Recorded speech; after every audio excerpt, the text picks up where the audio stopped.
Section 5. Qualia equals two types of sentience: sensation and affect.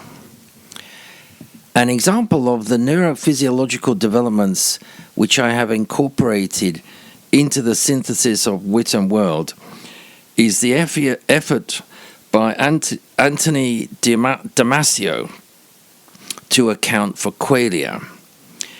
He starts by dividing the problem in two, which he calls Qualia 1 and Qualia 2. The first, in my interpretation, refers to the purely neurophysiological processes which result in incoming sensation.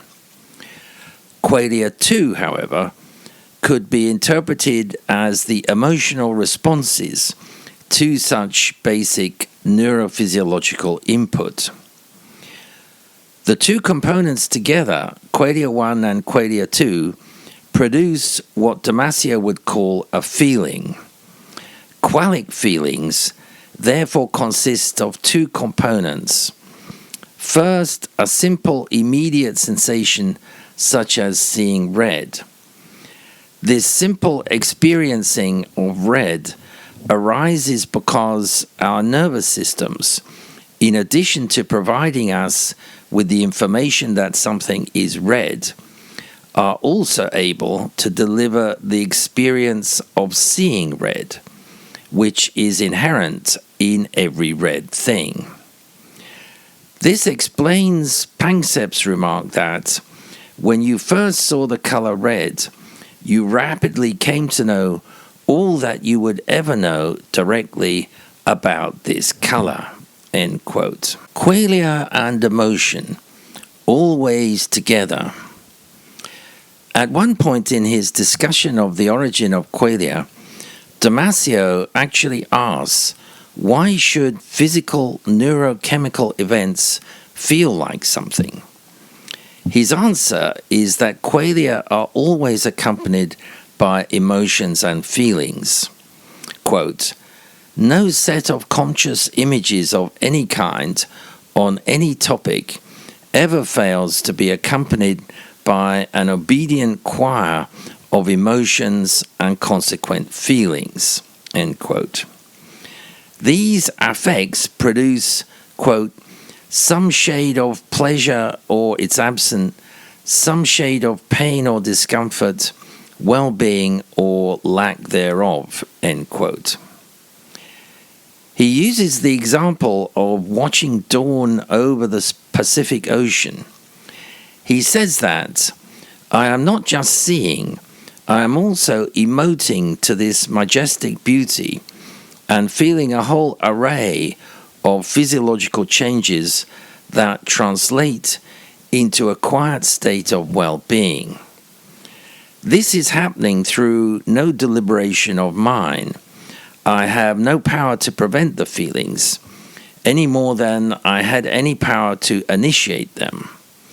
They came, they are, and they will stay in some modulation or other, as long as the same conscious object remains in sight, and as long as my reflections keep them in some sort of reverberation.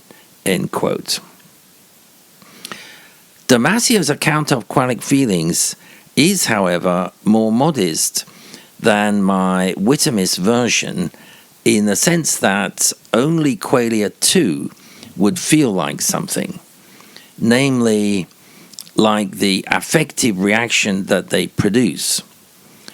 However, according to Whitehead's ontology, as explained on the previous slide, even Qualia 1 would be accompanied by phenomenal experience because every object of perception is ultimately composed of experience, and the object's experiences have the causative power to produce, via our nervous systems, experience characteristic of the object in us.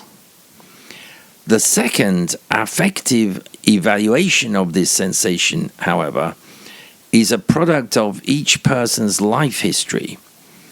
In the case of this particular sensation of seeing red, the affective evaluation will depend first and foremost on what red has come to mean for the person. The person's evaluation will also be affected, however, by such secondary influences as what red may mean within the culture the person grew up in, any artwork which may have formed the person's aesthetic sensibility, etc. Qualia equals two tracks playing together. Damasio produces an illustration of the always togetherness of qualia and emotion via listening to a piece of music. He says that during this process, there are two musical tracks going in my mind. One with the Bach piece, which is playing right now, and another with the music-like track with which I react to the actual music in the language of emotion and feeling. In other words, Damasio is saying that as the auditory qualia of the actual music progresses in the brain, it is immediately accompanied by an emotional response, perhaps to each note or phrase or pause.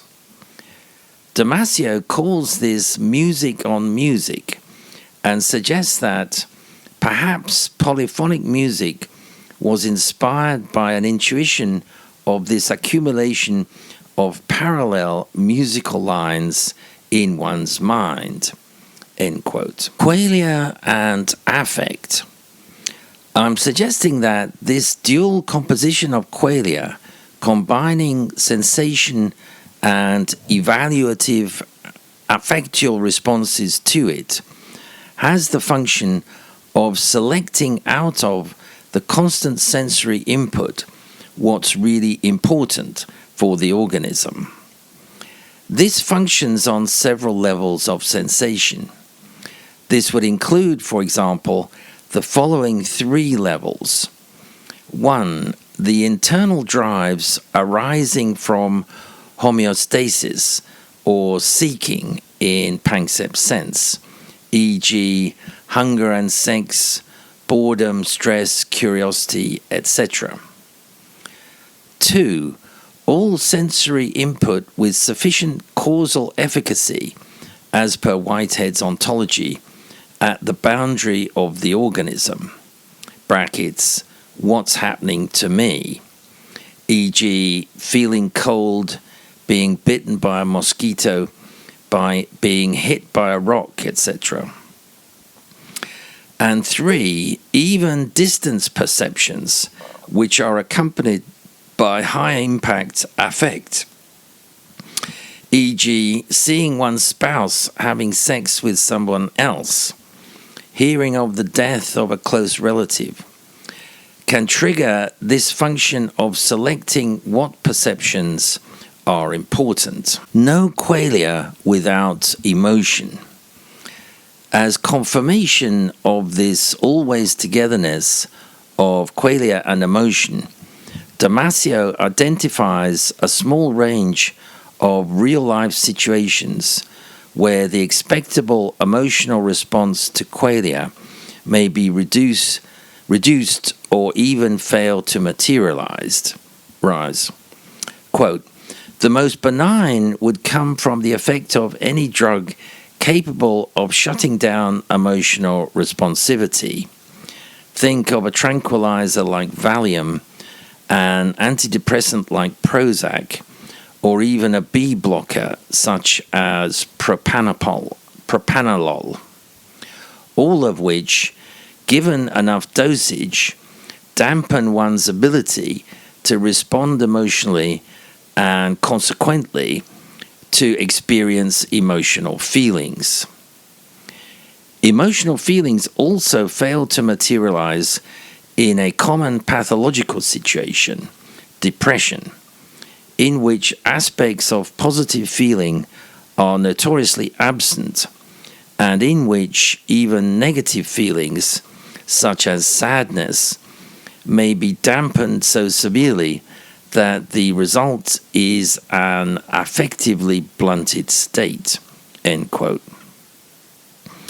So the conclusion is, if you suppress or eliminate emotional responsiveness, you inevitably also suppress or eliminate qualia.